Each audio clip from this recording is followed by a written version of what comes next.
কুয়াশার ভেতর তোর ঠোঁট স্পর্শ করে চলে যায়। তারপর থেকে কি বিষণ্ণতাই না দেখতো তোকে। সারা বিকেল কার জন্য এত অপেক্ষা করিস? একদিন আমার সাথে জীবনের তীব্রতা প্রকাশ করলি কবির সন্ধান। ভেবেছিলাম দ্বিতীয় ঝন্ডর। তারপর কেন আবার মাঝরাতে ঘুমের সঙ্গে ডাকিস? আছে উজ্জ্বলতা, আছে দুঃখ, আছে অবিরাম কান্নার শব্দ, আছে অপলক দুটি চোখে দীর্ঘক্ষণ চেয়ে থাকা, আছে হিংসা, আছে বিদ্বেষ, আছে মধ্যবিত্ততা, চাওয়া না পাওয়া, আছে নদী নির্মল জল, আছে একান্ত বিশ্বাস, আছে নিজের আকাশ উষর। মেঘের কাছে রয়েছে কিছু তিক্ততা, তাই বারবার হৃদয়ের অন্তিম অনুবাস চালাই। নদীর উচ্ছল জলকে ছুব বলে চিত্রটা চুরি হয়ে গেছে সন্ধ্যার মধ্য সময়। তারপর আবার ডাকি, কিন্তু কোনদিন ফিরে আসে না সে। মৃত হয়ে রয় সমস্ত কিছু স্বপ্নের ভেতর। হৃদয় ক্ষয় হয়নি কোনো কালে, যদিও মাঝরাতে কিছু রক্ত জমাট বেঁধে আছে দেহে। আকাঙ্ক্ষার অনেক কিছু ভুলে গিয়ে সন্ধান চালায় প্রতি মুহূর্তে। পরিচিতি ভুলে যায়, সমস্ত কিছু ফুরিয়ে গেছে বলে। তাই তৃপ্ত অবস্থায় থাকি, ক্ষত হইনি কোনো কালে। মুগ্ধতার এই রাতে চোখে চোখে চোখ রেখে অনেকক্ষণ ধরে কথা হয় অফুরন্ত। নির্চুপ দীর্ঘক্ষণ শুধু ঘ্রাণে বাসে। সময়ের আকাঙ্ক্ষা দূরে রেখে যদি চারপাশ জেগে যায়, হয়তো কিছুটা আঘাত পাবে গভীর হৃদয়ে, অথবা দুহাতে আঁকড়ে ধরে বাঁচিয়ে রাখবে আমাকে। তাই শরীরের ক্লান্তি মনে হয়। তোমাকে আজও অনেকক্ষণ ধর্ষণ করলাম। ব্যালকনির দিকে মুখ রেখে চিরুনির চুল আঁচড়াচ্ছিলে। হঠাৎ আমাকে দেখে ফেলে মুখ ভেঙেছে বললে, বখাটেপনার একটা সীমা থাকা উচিত। এই বলে ধূর ব্যালকনি দরজা কিনে দিলে। আর কোনো সারা শব্দ নেই। শূন্য সময় কেটে যায়।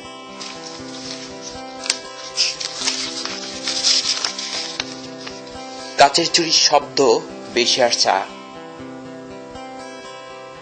সস্তা শাড়ি ঘ্রাণে ঘর আলোকিত করবে না।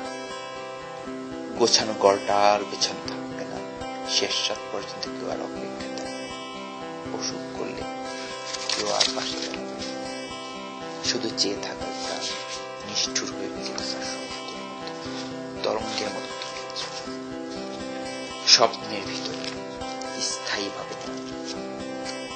তবুও দেখি অজস্র নতুন শব্দ খুঁজে প্রতিদিন। কিছু বাক্যকে জন্ম দেবার জন্য বেলায় অবেলায়। চন্দ্রমা বলতো, বিবর্ণ স্বপ্ন ছেড়ে মাঠে আগুন জ্বালিয়ে জ্বালিয়ে শব্দ খোঁজো। একটি নতুন শব্দের জন্য অনেকের কাছে হাত দিচ্ছি। ভিক্ষুকের কাছে নতুন শব্দ চাইতে বলে কারো কাছে চাওয়া শুধু আমার কাজ। কিন্তু ভিক্ষের কাছে চেয়েও কোনো কাজ হয় না। মেঘ আকাশের কাছে বার্তা পাঠালো নতুন শব্দের জন্য। হাওয়া বৃষ্টি যাদের রূপালী ছায়া, তার অনেক আগে থেকে চলে গেল। কিন্তু অপূর্ণতা নিয়ে সময় কাটাচ্ছে। বেদনা জেগে আছে। জন্ম না দিতে পারা একটি শব্দের নাম, একটি কবিতা বাক্য, একটি পাণ্ডুলিপি। সকালে রোদ হাসতে হাসতে চলে গেল শিশির বিন্দুর মতো। সারা রাত বৃষ্টি ঝরে হলো আজকের সকাল। তোমার মন সারা বাড়ি নিচে বেড়াচ্ছে, কেউ টের পায় না। এই যে এত হইরে লোক, এত কোলাহল, নিশ্চবে সরে যাও কি বল। তোমার জানার আকাশে সারাক্ষণ ঝুঁকে থাকে তোমাকে দেখার জন্য। তুমি আর আসো না, ভয় পাও, সবাই যদি জেনে ফেলছে।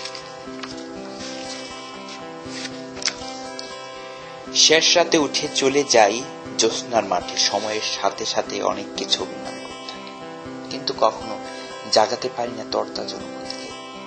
যতটা বুঝতে পারি সবই আবেগের বসে অন্ত হয়ে। এও জানি এর জন্য প্রতিদান যাবে না তুমি।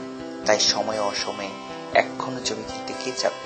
বুঝতে না পেরে অনুতাপে পুড়ে ছাই হই বারবার। হয়তো এটাই সত্য, আমার কল্পনা একটা অপরাধ। আলাদা কোনো চরিত্র যদি অন্ধকার মেঘের সাথে মিলে দেই, বিপরীত চিন্তা না করে দু হাত খেলা করে যায় নিয়মের ছলে। বেশ কিছু শ্রোতা জুটেছে আমার, না বুঝি গল্প শুনতে আনন্দ পাই মৃদু শব্দে কিছু ধুম দিতে। একটি জিনিস আমি সারা জীবন করছি, তা হল অভয় হৃদয়। বিন্দু বিন্দুতে গড়া নকশি আকাশটা জুড়ে রক্ত ঝরছে অনেকক্ষণ ঝরবে।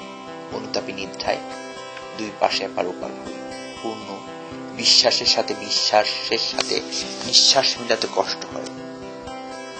চিহ্নহীন অবক্ষয় কিছুটা সময়ের পর মুখ চেপে গোপন রাখি। দুটি শূন্যতা আর কাছে